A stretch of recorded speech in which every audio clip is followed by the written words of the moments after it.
တမိုင်းမှာလည်းထင်ပေါ်သည်ရွှေချင်းနဲ့အစကျွန်တော်ပြောပြမည်တက္ကရာကိုစား1113မှာနဂရမြည်ရှိတဲ့မွန်လူမျိုးညီနောင်လေးဘူးတွေစိတ်ဖိုးပင်များကိုစားသုံးရန်လို့ခူးတဲ့အခါရွှေစားများစွာတွေ့ကကျင်ယူခဲ့လေ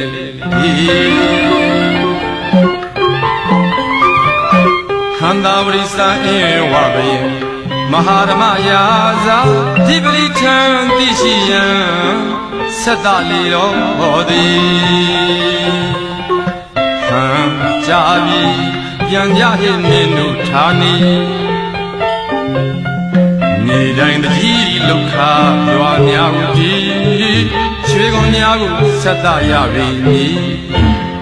ကိုယ်ပဲ6ရွေးကြအိမ်တိုင်းကပြီးဆောင်ရသည်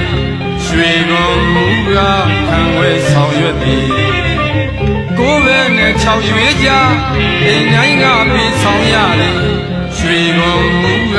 ခံဝဲဆောင်ရွက်သည်ရွှေများကိုကျင်ယူသည်ရွှေချင်းမြို့လူခေါ်ပါလေသည်1160ဒီမှာ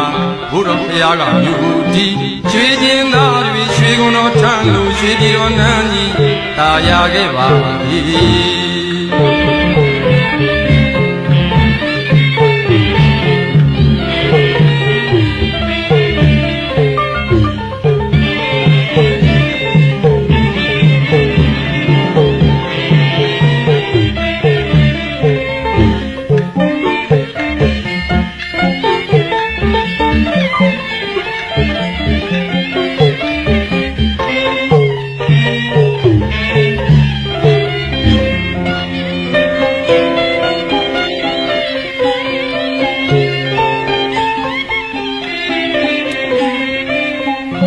သာသနာရောင်ကြီးထွန်းပြောင်ပါလို့စီ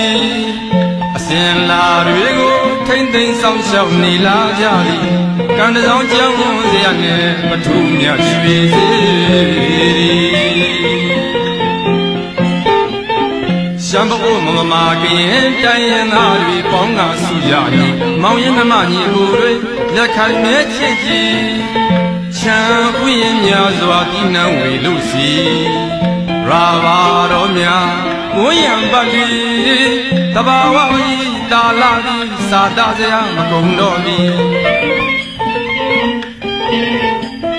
ရွှေမရှားပါငွေမရှားပါနေတိုင်းမင်းအလုံးမအားပြီရွှေထွက်ရာဒီပြီမဟိတိုင်းပြည်အတွက်လွန်ကျိုးရှိပါသည်ကိုယ်ပဲ6ရွေးကြအိမ်တိုင်းကပြီးဆောင်ရသည်ရွှေကုန်မူကခံဝဲဆောင်ရွက်သည်ကိုယ်ပဲနဲ့6ရွေးကြအိမ်တိုင်းကပြီးဆောင်ရသည်ရွှေကုန်မူကခံဝဲဆောင်ရွက်သည်ရွှေများကိုကျင်ယူသည်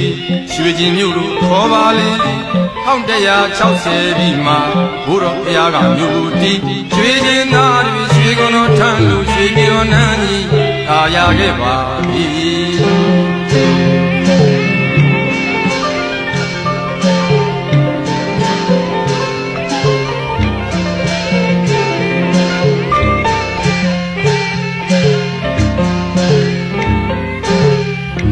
ရွှေချင်းမြေသာစခန်းကိုလာကမ်းသာဖိတ်ခေါ်သည်တည်ရွတ်ခါတော်မီလေးနှစ်တရားကျော်တိုင်းကြီးစီကားခဲ့ရှင်ဥပဂုတ်တာ